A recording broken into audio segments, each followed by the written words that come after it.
Olá pessoal, eu sou Jefferson Rocha e este é o Teologia com Café, seu podcast teológico. No episódio de hoje nós iremos falar sobre Mateus 4 e farei uma introdução a Mateus capítulo 5. Falaremos sobre a tentação de Jesus, sobre a pregação do reino, sobre os discípulos, tudo isso e muito mais no episódio de hoje.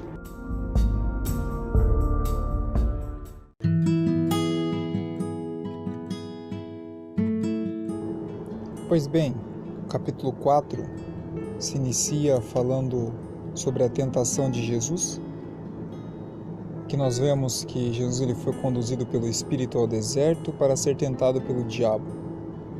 Depois do período de jejum, que cerca de 40 dias e 40 noites, Jesus ele teve fome. Satanás, como tentador, aparece a Jesus e usa a fraqueza da carne como a primeira tentativa. Ele se chega a Jesus e diz: se tu és o Filho de Deus, manda que essas pedras se tornem pães. Jesus, depois do período de jejum, estava fisicamente debilitado. 40 dias de jejum. O seu corpo estava precisando de nutrição. Mas ainda assim ele não abre mão do propósito. Ele diz: está escrito. Nem só de pão viverá o homem, mas de toda a palavra que sai da boca de Deus. Jesus ele usa em sua resposta ao Deuteronômio capítulo 8, versículos 1 ao 3.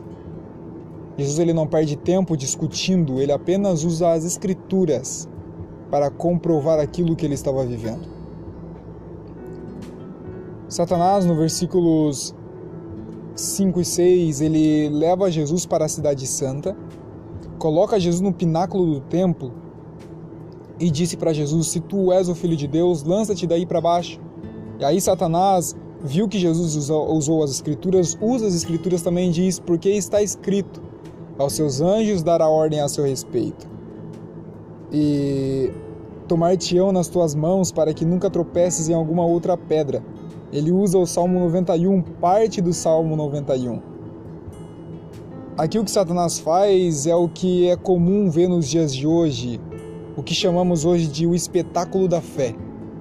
Quando a escritura é distorcida para que as doutrinas e demônios, como os apóstolos chamam, o apóstolo João fala que isso é doutrina de demônios, Paulo fala que isso é doutrina de demônios, para que essas doutrinas e demônios possam ser ensinadas entre o povo. Heresias, sem saber o contexto. Temos que ter esse cuidado que texto fora de contexto é pretexto para heresia. O objetivo dessas heresias é simplesmente colocar o homem no centro e colocar Deus como mordomo. Nós vemos que ele usa as escrituras para tentar criar dúvida em Jesus quanto à fidelidade de Deus. Ele tenta Jesus, ele tenta levar Jesus a tentar a Deus. Isso nós vemos também muitas pessoas, nós temos que tomar o cuidado. Muitas pessoas dizem que se eu sou o homem de Deus, Deus irá fazer isso agora. Isso é tentar a Deus. Mas Jesus ele olha para Satanás diante daquela palavra e diz: também está escrito. Aí Jesus ele vai para mais um versículo no livro de Deuteronômio, capítulo 6, versículo 13. Não tentarás o Senhor teu Deus. Satanás tentando mais uma vez, ele apanhando de Jesus aqui, porque Jesus dá uma aula de hermenêutica para Satanás, porque ele mostra que a Bíblia interpreta a própria Bíblia. Satanás ele transporta Jesus a um monte muito alto e mostra todos os reinos do mundo e a glória de todos os reinos. E ele diz para Jesus: se tu me prostrares e me adorares, se tu se prostrares e me adorares, eu te darei tudo isso. Essa tentativa foi diferente. Ele propôs aquilo que nós chamamos no meio teológico de apostasia. Ele queria que Jesus apostatasse da fé. Ele queria que Jesus abandonasse a Deus. Mas aí Jesus entra com uma palavra dizendo: Satanás, vai-te, porque está escrito. ao Senhor teu Deus adorarás, somente a Ele servirá. Jesus nos deixa um ensinamento aqui de que a palavra é a arma que garante a nossa vitória em qualquer circunstância, até mesmo na hora da tentação. O salmista diz que a tua palavra eu guardei no meu coração para que eu não pecasse contra ti. A palavra nos protege da hora da tentação. A palavra nos blinda. A palavra guia os nossos passos. Ela é luz para o nosso caminho, ela é lâmpada para os nossos pés, ela é luz para os nossos caminhos. É a palavra de Deus. Mateus ele continua a sua narrativa falando no versículo 12 que Jesus ouviu que João Batista estava preso, ele vai para a Galileia. Deixando Nazaré para trás, ele vai para Cafarnaum, uma cidade marítima nos confins de Zebulon e Naftali. E ali, para se cumprir mais uma profecia do profeta Isaías, lá no livro de Isaías, capítulo 9, versículo 1 ao 6, que diz: a terra de Zebulon e a terra de Naftali, junto ao caminho do mar, além do Jordão, a Galileia das nações, o povo que estava assentado em trevas viu uma grande luz, e aos que estavam assentados nas regiões e nas sombras da morte, a luz raiou. E aí Jesus aparece dali em diante pregando: arrependei-vos, porque é chegado o reino dos céus. Esta é a principal mensagem de Jesus. Significado de reino é governo, é reinado, ou seja, o governo de Deus estava iniciando mais uma vez. Este reino não se pode ser localizado no mapa. Este reino não se pode olhar de um modo geográfico, mas esse reino pode ser visto na vida daqueles que se dizem cidadãos deste reino. Aonde estiver este reino, aonde este reino chega, a vontade de Deus é cumprida.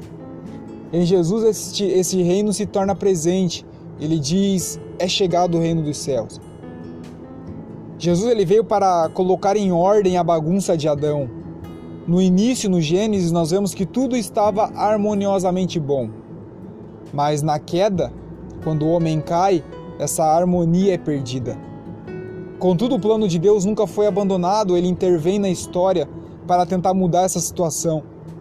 Nós vemos que do mesmo momento em que Adão cai, Deus faz uma promessa que da semente da mulher irá nascer um que ia pisar na cabeça da serpente. Deus ele faz uma promessa também a Davi. Ele disse que da semente de Davi viria o rei perpétuo. Este rei, ele viria para colocar tudo no seu devido lugar. Este rei colocaria nos eixos a harmonia do Gênesis. Jesus ele aparece curando. Na vida de Jesus nós vemos sinais e maravilhas, curas e libertações. Nós vemos grandes milagres que Jesus faz. Ele entra perdoando. Tudo isso mostrando que o reino dos céus estava chegando. Hendrickson ele entende que o reino de Deus no coração e na mente do homem começaria a ser demonstrado com muito mais poder do que antes e que grandes bênçãos aguardavam aqueles que pela graça soberana confessariam os seus pecados e começariam a viver para a glória de Deus. Falando que o reino de Deus estava se aproximando, Mateus continua descrevendo a narrativa. A partir deste momento que Jesus diz que o reino de Deus está próximo, ele continua dizendo que Jesus ele continua andando junto ao mar da Galileia e ele vê dois irmãos chamados Pedro, Simão Pedro, e outro André. Eles estavam lançando as suas redes ao mar, porque eles eram pescadores. Jesus olha para eles e diz: vinde após mim, eu vos farei pescadores de homens. Jesus ele não vai para a sinagoga chamar discípulos. Jesus ele vai para a vida cotidiana. Ele vai atrás de homens normais. Jesus aqui ele fala: siga-me, vinde após mim, siga-me. Isso quer dizer chamar para pisar nas suas pegadas. Jesus queria que eles pisassem nas pegadas dele. Jesus estava chamando eles para percorrer o seu caminho. Isso era sinal de entrega. Jesus estava falando para eles: venham que eu vos farei pescadores de homens. Aqui, Jesus está chamando eles para fazer um anúncio, para levar um apelo à conversão. O atrativo chamado de Jesus é tão irresistível que faz eles renunciarem de tudo. A Bíblia diz que eles deixaram as redes e seguiram Jesus. Quando nós olhamos para esse texto, nós vemos que a família, a casa é a segurança. Nós vemos que tudo isso é a base, mas eles deixam tudo, ou seja, eles estavam deixando toda a segurança, eles estavam deixando todo o grupo de apoio para seguir a Jesus. Isso é muito importante para nós, porque através da pronta resposta dos discípulos, Mateus ele propõe um exemplo para todos nós, de uma conversão e renúncia que a chegada do reino de Deus exige.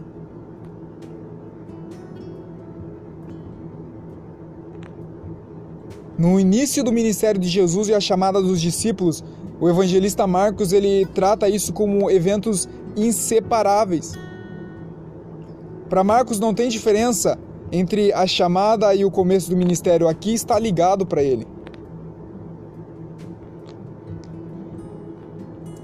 A mensagem de que o reino dos céus estava próxima é marcada pelo chamado dos discípulos. Conversão e renúncia é a marca deste reino e é o que ele exige de todos nós. É isso o que Mateus quer passar e ele passa nos mostrando nessa narrativa. E aí, para encerrar, ele diz assim, que depois que Jesus chamou os discípulos, ele percorria toda a Galiléia ensinando todos na sinagoga e pregando o evangelho do reino, curando as enfermidades e moléstias entre o povo. E depois a sua fama percorre toda a Síria.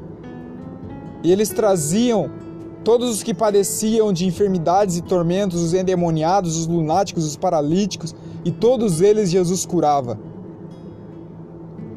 Eles traziam os desprezados da multidão, eles traziam os piores casos até Jesus. Eram endemoniados, eram enfermos, eram lunáticos, eram paralíticos, era cego. Era todo tipo de pessoa e Jesus os curava. Através dessas palavras, através deste exemplo, Jesus estava gritando para o mundo que o reino dos céus tem se aproximado. E esta é a mensagem da igreja que nós devemos de levar. O reino dos céus já está entre nós. A igreja é a agência de Deus na terra. Nós somos os agentes deste reino. Nós fomos chamados para pescar homens, nós somos chamados para pescar almas. Está na hora de lançarmos as redes. Está na hora de pregar um evangelho de renúncia, um evangelho de conversão.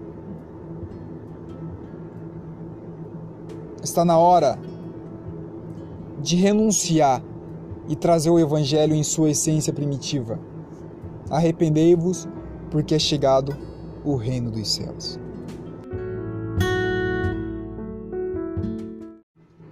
Pois bem, pessoal, este foi o episódio de hoje. Nos próximos episódios falaremos sobre o grande e precioso Sermão da Montanha. Te convido a embarcar e continuar conosco nessa viagem. Lembrando, temos o link na descrição para você se tornar apoiador deste podcast. Todos os apoiadores receberão materiais exclusivos, podcasts exclusivos, receberão também o nosso e-book Pregadores como o Sal da Terra e Lâmpada no Mundo, o Segredo do Santo Ministério.